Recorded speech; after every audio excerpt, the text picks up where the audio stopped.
មនុស្សចាស់ដើម្បីរស់នៅដោយសុខភាពល្អគួរយកចិត្តទុកដាក់លើចំណុចសំខាន់ដូចខាងក្រោម 1. អាហារូបត្ថម្ភល្អបរិភោគអាហារបំប៉ននិងសម្រកទម្ងន់ប្រសិនបើថត់ពេកបរិភោគអាហារដែលមានសារធាតុប្រឆាំងអុកស៊ីតកម្មដូចជាបន្លែផ្លែឈើនិងអាហារដែលមានជាតិសូឡូយ៉ូម សេលេនីយម និងវីតាមីន E កាត់បន្ថយអាហារមានជាតិខ្លាញ់អំបិលនិងស្ករ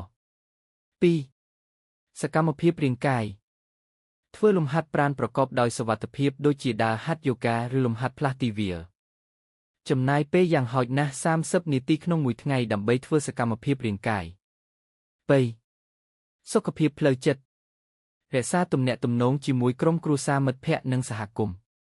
ជៀសវាងភាពស្ងប់ស្ងាត់ពេកដោយចូលរួមកម្មវិធីសង្គមឬសកម្មភាពដែលពេញនិយមប្រើប្រាស់បច្ចេកវិទ្យាទូរស័ព្ទវីដេអូកាលដើម្បីទាក់ទងជាមួយសាច់ញាតិ 4. ពិនិត្យសុខភាពជាប្រចាំទៅពិនិត្យសុខភាពជាមួយវេជ្ជបណ្ឌិតរៀងរាល់ឆ្នាំតាមដានសម្ពាធឈាមមាត់ស្បូវនិងជាតិស្ករក្នុងឈាម 5. គេងឲ្យបានគ្រប់គ្រាន់គេងយ៉ាងហោចណាស់7-8 ម៉ោងក្នុងមួយយប់បង្កើតអាកាសធាតុគេងល្អដូចជាការបិទភ្លើងនិងជៀសវាងការប្រើឧបករណ៍អេឡិចត្រូនិកមុនគេង 6. ជៀសវាងអាការៈស្ត្រេសធ្វើសកម្មភាពដែលផ្ដល់សុខដុមដល់ចិត្តដូចជាស្ដាប់តន្ត្រីអានសៀវភៅឬធ្វើសីលធម៌ 7. ការពារគ្រោះថ្នាក់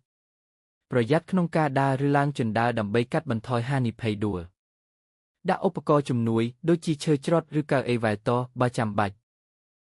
8. ការប្រកាន់ខ្ជាប់នូវវិធីរស់នៅល្អ